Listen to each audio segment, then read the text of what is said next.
Hello बच्चों, स्वागत है आप सभी का इस वीडियो में बच्चों हम सॉल्व करेंगे 8th ग्रेड अभ्यास पुस्तिका के अंतर्गत कक्षा 7वीं का आपका जो विषय है बच्चों विज्ञान विज्ञान विषय है उसका आपका देखिए पाठ 12 है पादपों में जनन। बच्चों पादप में जनन, तो बच्चों इस अध्याय के सभी प्रश्नों के उत्तर हम इस वीडियो में देखेंगे। साथ ही इससे पहले के सभी अध्याय के बच्चों सॉल्यूशन चैनल पर अपलोड हो चुके हैं। यदि आपने नहीं देखा, लिंक डिस्क्रिप्शन में आप जाकर देख सकते हैं। सभी आपको सब्जेक्ट के भी सॉल्यूशन प्रोवाइड करवा दिए गए हैं आपका, जिसमें देखिए हिंदी, इंग्लिश और आपका देखिए संस्कृत भी है उसमें, और सभी के जो आपको सॉल्यूशन प्रोवाइड करवा देंगे। आप चैनल विजिट करके देख सकते हैं। देखिए सबसे पहले आपको अति लघुत्तरी प्रश्न है बच्चों। उसमें पहला प्रश्न है, पादपों में जनन कितने प्रकार का होता है? अलैंगिक जनन की विभिन्न विधियों के नाम आपको लिखने को कहा गया है। तो उत्तर लिखना है बच्चों, पादपों में जनन दो प्रकार का होता है। पहला होता है लैंगिक जनन, दूसरा होता है अलैंगिक जनन। और फिर आगे लिखना है बच्चों आपको अलैंगिक जनन की विधियां खंडन, मुकुलन, कायिक प्रवर्धन और बीजाणु निर्माण आदि। ये आपका जो उत्तर हो जाएगा पहले प्रश्न का, ये लिख लेना है बच्चों आपको उत्तर। इसके बाद देखिए दूसरा प्रश्न है कि स्वपरागण एवं पर परागण में जो अंतर बताना है आपको। समझाइए बोला गया, इसको सिर्फ बस समझाना है आपको।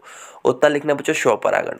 जब परागण की क्रिया किसी पुष्प के परागकोश से परागकण निकलकर उसी पौधे के पुष्प पर पड़ता है तो वह स्वपरागण कहलाता है। जबकि परागण परागकणों के को परागकोश से वर्तिकाग्र में स्थानांतरित करने की प्रक्रिया है। इस प्रकार बच्चों आपको दूसरे प्रश्न का उत्तर लिख देना है, यह आपका इसका राइट उत्तर हो जाएगा। इसके बाद देखिए आपका तीसरा प्रश्न है कि बीजों का प्रकीर्णन किनके द्वारा होता है? किनके द्वारा होता है बीजों का प्रकीर्णन? तो उत्तर लिखना है बच्चों पवन, जल और जंतुओं द्वारा। यह आपका तीसरे प्रश्न का उत्तर हो जाएगा, यह आपको लिख देना है। इसके बाद देखिए चौथा प्रश्न है बच्चों, पंखयुक्त बीजों के दो उदाहरण दीजिए। आपको पंखयुक्त दो बीजों के उदाहरण यहाँ पर देने हैं। तो उत्तर लिखना है बच्चों पहला सेहीजन और दूसरा हो जाएगा आपका द्विफल। इस प्रकार आपको इसका उत्तर लिख देना है। चौथे प्रश्न का बच्चों आपका उत्तर है। इसके बाद देखिए पांचवा प्रश्न है कि यीस्ट में जनन को चित्र बनाकर समझाइए। आपको यीस्ट में किस प्रकार जनन होता है, इसको आपको यहाँ चित्र बनाना है। तो देखिए आपको यहाँ पर बॉक्स दिया हुआ है। तो देखिए बच्चों, अब यीस्ट में जनन का चित्र आपको यहाँ पर देखिए स्पष्ट रूप से दिखाई दे रहा है। तो वीडियो को रोकिए और पूरा चित्र बना लीजिए। आपको यीस्ट में जनन का चित्र, ये राइट चित्र है। तो बच्चों आई होप आपने वीडियो रोक कर ये पूरा चित्र बना लिया होगा। चलिए हम आगे बढ़ लेते हैं। तो देखिए आगे बढ़ेंगे हम लोग। तो देखिए आपका छठवां प्रश्न है कि कायिक प्रवर्धन को समझाइए तथा इसके लाभ बताइए। आपको कायिक प्रवर्धन क्या होता है बताना है, इसके लाभ बताना है। उत्तर लिखना बच्चों कायिक प्रवर्धन, जब मनुष्य कृत्रिम रूप से पौधों के विभिन्न भागों संरचनाओं से नवीन पौधे पैदा करता है तो इस प्रक्रिया को कायिक प्रवर्धन या कृत्रिम अलैंगिक जनन कहते हैं। ये आपको इसकी परिभाषा लिखनी है। इस प्रकार इसके आगे लिखना है आपको। देखिए कायिक प्रवर्धन से सभी नए पौधे मात्र पौधे के समान होते हैं। इस प्रकार एक अच्छे गुणों वाले पौधों से जो कलम द्वारा उसके समान ही अनेक पौधे तैयार किए जा सकते हैं। तो इसका जो लाभ हो जाएगा ये आपको लिख देना है। इसके बाद देखिए आपका सातवां प्रश्न है बच्चों कि एक लिंगी व द्विलिंगी पुष्प किसे कहते हैं? पुष्प के जनन अंगों के नामांकित आपको यहाँ पर चित्र बनाना है। तो सबसे पहले देखिए आपको बॉक्स है, तो आपको यहाँ पर देखिए पुष्प के जनन अंगों के चित्र, यहाँ नामांकित चित्र बनाना है। तो देखिए बच्चों आपकी स्क्रीन पर आपको पुष्प के जनन अंगों का जो है पूरा चित्र दिख रहा है। इसका जो राइट चित्र है आपका। तो आप वीडियो को रोकिए और पूरा चित्र आप बना लीजिए, इसका राइट चित्र है। तो आई होप आपने वीडियो रोककर या फिर स्क्रीनशॉट ले लिया होगा। आपको वीडियो पॉज कर पूरा चित्र बनाना है। तो चलिए हम आगे बढ़ लेते हैं। अब इसका उत्तर हम देख लेते हैं। आपको चित्र ये बना लेना है। इसके बाद देखिए आपका थोड़ा सा इसके नीचे आपको उत्तर लिखना है। तो आपको लिखना है बच्चों एक लिंगी पुष्प, ऐसे पुष्प जिनमें पुंकेसर तथा स्त्री केसर में से केवल एक ही भाग होता है उन्हें एक लिंगी पुष्प कहते हैं। जैसे ककड़ी, घिया, पपीता, कद्दू के फल, ये जो एकलिंगी पुष्प होते हैं। फिर बच्चों लिखना है आपको द्विलिंगी पुष्प, ऐसे पुष्प जिनमें पुंकेसर तथा स्त्री केसर दोनों होते हैं उन्हें द्विलिंगी पुष्प कहते हैं। जैसे टमाटर, बैंगन, गुलाब, सरसों आदि के फल।